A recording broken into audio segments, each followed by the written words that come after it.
Le paradoxe de notre époque est que nous avons plus de connaissances, mais moins de patience et de tolérance. Des autoroutes plus larges, mais des points de vue plus étroits. On dépense plus, mais on a moins. On achète plus, mais apprécie moins.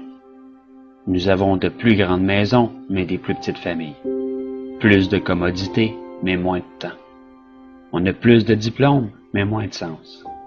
Plus d'éducation, mais moins de jugement. Plus d'experts, mais plus de problèmes.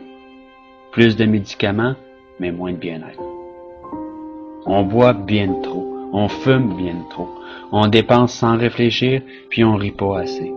On conduit trop vite, on se fâche trop, on se couche trop tard, puis on se lève trop fatigué.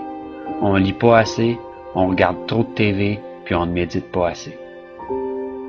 Nous avons multiplié nos possessions, mais perdu nos valeurs. On parle trop, aime trop rarement, puis haït trop souvent.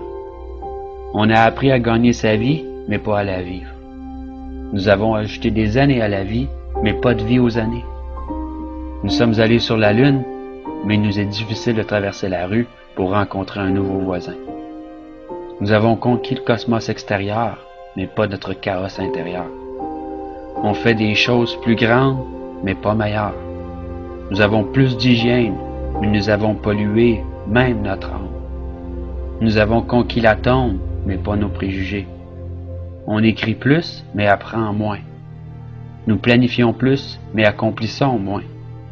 On a appris à se stresser, mais pas à patienter. Nous construisons des ordinateurs pour retenir plus d'informations, produire plus de copies que jamais auparavant, mais nous communiquons de moins en moins. Nous sommes à l'ère de la restauration rapide, mais de la digestion lente. Des grands hommes, mais des petites personnalités. Des profits records, mais des relations superficielles. Nous sommes à l'ère de 2 revenus, mais avec plus de divorces.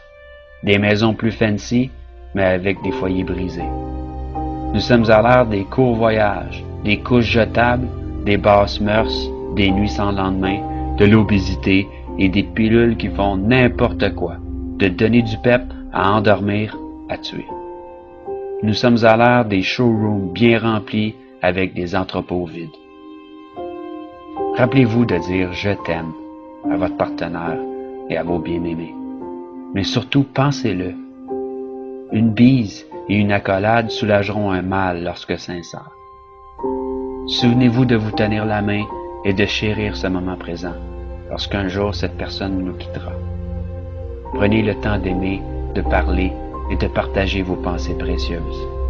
Et n'oubliez jamais que la vie ne se mesure pas au nombre de souffles que vous prenez, mais par les moments qui nous coupent le souffle.